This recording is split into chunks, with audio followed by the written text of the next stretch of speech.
ఛత్తీస్గఢ్ తెలంగాణ సరిహద్దుల్లో తుపాకుల మూత మోగుతోంది. భద్రతా బలగాలు మావోయిస్టుల మధ్య ఎదురు కాల్పులు జరిగాయి. ఈ ఎన్కౌంటర్లో 6 మావోయిస్టులు మృతి చెందినట్లు సమాచారం అందుతోంది.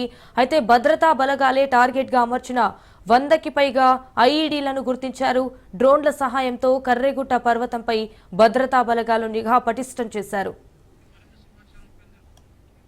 రైట్, ఇక ఇదే విషయానికి సంబంధించి మరిన్ని డీటెయిల్స్ మా ప్రతినిధి ఉపేందర్ ఫోన్ ఇన్ ద్వారా అందిస్తారు. ఉపేందర్, చెప్పండి, దీనికి సంబంధించిన అప్డేట్స్ ఏంటి?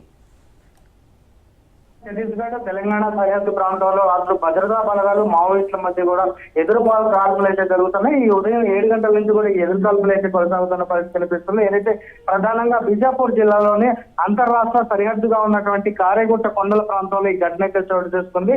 అయితే ఉదయం ఒక్కసారిగా ఏదైతే భద్రతా బలగాలకు అటు మావోయిస్టులు ఉన్నారనే సమాచారం నేపథ్యంలోనే వారంతా కూడా ఒక్కసారిగా అటు కరేగుట్టలపై అయితే కోమింగ్ కోసం వెళ్ళారు. ఈ సెర్చ్ ఆపరేషన్ లో 4 బృందాలుగా ఏర్పడి వీరంతా కూడా కోమింగ్ నిర్వహిస్తున్న పరిస్థితి కనిపిస్తుంది. ఇక 3 రాష్ట్రాలకు సంబంధించినటువంటి భద్రతా బలగాలు ఎస్టీఎఫ్, జిఆర్జీ, అదేవిధంగా ప్రత్యేక దళాలు మాత్రం ఈ కోమింగ్ ఆపరేషన్ లో పాల్గొన్న పరిస్థితి కనిపిస్తుంది. ఇక కారెగుట్టల ప్రాంతంలో ఉన్నటువంటి ఏదైతే ఇప్పటికే అటు మావోయిస్టులు కూడా కారెగుట్టల ప్రాంతంలో ఐఈడీలు ఏర్పాటు చేశారు. ఈ ప్రాంతాలకు ఎవరు రావద్దని చెప్పేసి ఒక లేఖను కూడా విడుదల చేసిన పరిస్థితి కనిపిస్తుంది. అయితే ఇప్పటికే మావోయిస్టులు కూడా ఏదైతే సమ్మర్ ప్రాంతంలో ఖచ్చితంగా వాళ్ళు టీసీఓసి అంటే టెక్నికల్ అఫెన్సివ్ క్యాంపెయిన్ ఏర్పాటు చేస్తారు. ప్రతీకార దాడిగా కూడా దీన్ని అంటే చెప్తారు. ఈ దాడిలో అటు ఏదైతే భద్రతా బలగాలే లక్ష్యంగా కూడా వీరైతే బాంబులు ఏర్పాటు చేస్తారు. అటువంటి నేపథ్యంలోనే వీరు లెటర్ ను కూడా విడుదల చేయడం కొంత విస్మయాన్ని వ్యక్తం చేస్తున్న పరిస్థితి కనిపిస్తుంది.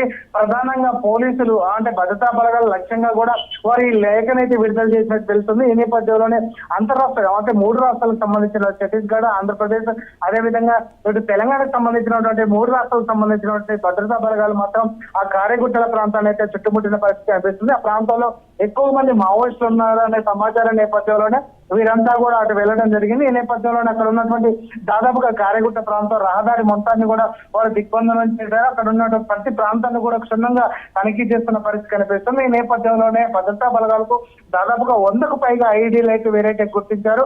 వెంటనే అక్కడ నిర్వీర్య బృందంతో వాటిని మాత్రం వెంటనే గుర్తించి నిర్వీర్యం చేసినట్లు తెలుస్తుంది. ఇక ఏదైతే కారెగుట్ట ప్రాంతాలు కావచ్చు, అదేవిధంగా బిజాపూర్ అడవి ప్రాంతాన్ని మొత్తం కూడా డ్రోన్ల ద్వారా ప్రత్యేకంగా వారైతే అంటే పరిశీలిస్తున్న పరిస్థితి కనిపిస్తుంది.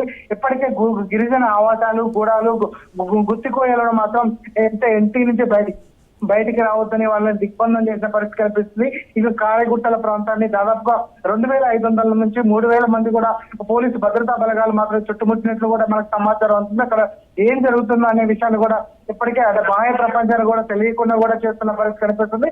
ప్రధానంగా ఏదైతే మావోయిస్టుల లక్ష్యంగా కూడా ఏదైతే 2026 మార్చి 31 లోపు దేశంలో అంటే దేశంలోనూ ఇటు రాష్ట్రంలోనూ మావోయిస్ట్ రైతు దేశంగా కూడా తీర్చిదిద్దుతామని చెప్తున్నటువంటి కేంద్ర హోంమంత్రి అమిత్ షా ప్రకటనకు కూడా వేరైతే ఊతమిస్తున్న పరిస్థితి కనిపిస్తుంది. ఛత్తీస్గఢ్ లో కూడా ఈ విధంగా కూడా అటు బీజేపీ ప్రభుత్వం కూడా చర్యలు తీసుకుంటున్న పరిస్థితి కనిపిస్తుంది. ఇప్పటికే అక్కడ ఉన్నటువంటి హోమ్ మినిస్టర్ అమిత్ షా ఏదైతే అంటే విజయ్ శర్మ కూడా ఈ విషయాన్ని అయితే నొక్కాడి చెప్తున్న పరిస్థితి కనిపిస్తుంది. ప్రధానంగా కారెగుట్ట ప్రాంతాల్లో ఏదైతే మావోయిస్టుకు సంబంధించినటువంటి కీలక నేతలు ఉన్నారనే నేపథ్యంలోనే వీరైతే ఎదురుకాల్పు చేస్తున్న పరిస్థితి కనిపిస్తుంది. ఈ నేపథ్యంలోనే భద్రతా బలగాలకు చేతిలో మాత్రం ఇప్పటికే 6 మావోయిస్టులు మృతి చెందినట్లుగా కూడా మనకైతే సమాచారం అందుతుంది.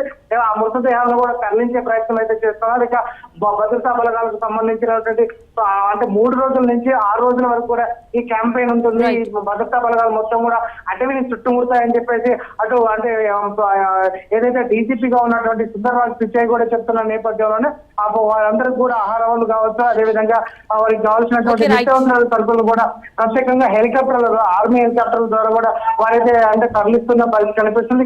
ఆ ప్రాంతాన్ని కూడా